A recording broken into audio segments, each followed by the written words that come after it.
ஓம் சர்க்குரு ஸ்ரீனிவாச சித்தர் சுவாமிகள் திருவடி போற்றி. எல்லாருக்கும் வணக்கம். நம்ம இந்த பதிவில் கனவுக்கான பலனை பற்றி தான் பார்க்க போகிறோம். தூங்கும்போது நம்ம எல்லாத்துக்குமே நல்ல கனவும் வரும், கெட்ட கனவும் வரும். நல்ல கனவு எல்லாமே அதே மாதிரி பலிக்கணும்னும், கெட்ட கனவு பலிக்கவே கூடாது அப்படின்னு நம்ம நினைப்போம். ஆனால் ஒவ்வொரு கனவுக்குமே ஒவ்வொரு பலன் இருக்குது. அது என்ன அப்படின்னு பார்த்துடலாம்.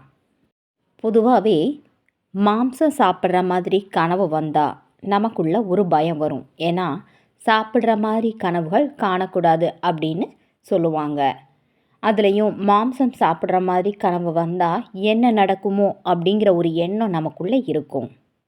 அசைவம் சாப்பிட்ற மாதிரி கனவு வந்தால் நம்மளோட உடல் ஆரோக்கியத்தில் கொஞ்சம் கவனமாக இருக்கணும்.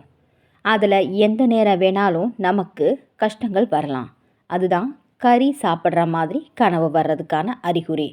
பொதுவான பலன் அப்படின்னாலும் ஒவ்வொரு கறி, அதாவது நம்ம என்ன சாப்பிட்றோம் அப்படின்னு பார்த்து அதுக்கு தக்கன நம்மளோட பலன்கள் மாறும். கோழி இறைச்சி, கோழியோட மாம்சத்தை நம்ம சாப்பிட்ற மாதிரி கனவு வந்துச்சுன்னா உடல் நிலையில் குறைகள், ஏதாவது ஒரு நோய் வர்றதுக்கான அறிகுறியாக கூட இருக்கலாம். பொதுவாகவே நம்மளோட உடம்பை கவனிக்கிறதுல கொஞ்சம் எச்சரிக்கையாக இருக்கணும். வீட்டை விட்டு வெளியே போகும்போது கூட கொஞ்சம் பாதுகாப்பாக இருக்கிறது நல்லது. விலங்குகளை கொன்று அதை சாப்பிட்ற மாதிரி கனவு வந்தால் வீண் விரயங்கள் ஏற்படும்.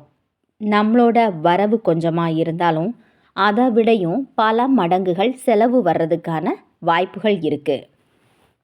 கருவாடு கனவுல வந்துச்சுன்னா, கருவாடை நம்ம சாப்பிட்ற மாதிரி கனவு நமக்கு வந்துச்சுன்னா நம்மளோட எதிரிகள், அதாவது நமக்கு பிடிக்காதவங்க நமக்கு தொடர்ந்து தொல்லை தந்துக்கிட்டே இருப்பாங்க. ஆட்டிறைச்சி சாப்பிட்ற மாதிரி கனவு வந்தால் உங்களுக்கு தேவையான ஒரு பொருள், உங்கள் மனசுக்கு பிடித்தமான பொருள் உங்ககிட்ட வந்து சேரும். வெற்றியை தேடி நீங்கள் போக தேவையில்லை, வெற்றியே உங்களை தேடி வரும். பன்றிக்கறி சாப்பிட்ற மாதிரி கனவு வந்தால் நமக்கு சில இழப்புகள் நேரிடும். காரிய தடைகள், நஷ்டங்கள், தேவையில்லாத பிரச்சனைகளில் சிக்கிக்கொள்வது மாதிரி தொடர்ந்து நமக்கு தொந்தரவுகள் இருந்துக்கிட்டே இருக்கும்.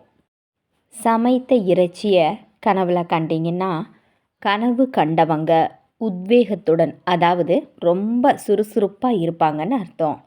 அவங்க வாழ்க்கையில் யார் பேச்சையுமே கேட்க மாட்டாங்க. தனக்கு எது சரின்னு பட்டதோ அதைத்தான் செஞ்சிகிட்ருப்பாங்க. எந்த ஒரு கஷ்டமான சூழ்நிலை வந்தாலும் பிறரோட உதவியை நாடாமல் தன்னால் அந்த பிரச்சனையை எப்படி தீர்க்க முடியும் அப்படின்னு தான் தீர்ப்பாங்க.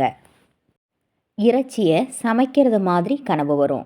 எந்த இறைச்சியாக இருந்தாலும் அதை வச்சு நம்ம சமையல் செய்கிற மாதிரி கனவு வந்தாச்சுன்னா பொன் பொருள் ஆபரணங்கள் கிடைக்கும்னு அர்த்தம். வாழ்க்கையில் மகிழ்ச்சி தரக்கூடிய செய்திகள் உங்களை தேடி வரும். கடையில் போய் இறைச்சி வாங்குற மாதிரி கனவு கண்டிங்கன்னா திடீர் அதிர்ஷ்டங்கள் உங்களை தேடி வரும். விளையாட்டுத்துறையில் இருந்தீங்கன்னா எதிர்பாராத வெற்றிகள் உங்களை வந்து சேரும். ஒரு தொகையை தொழிலுக்காக முதலீடு செய்வீங்க. பொதுவாகவே இறைச்சியை கனவுல காண்றவங்களுக்கு பேர் புகழ் அதிர்ஷ்டம் ஏற்படும் அப்படிங்கிறது தான் பொதுவான பலன்கள்.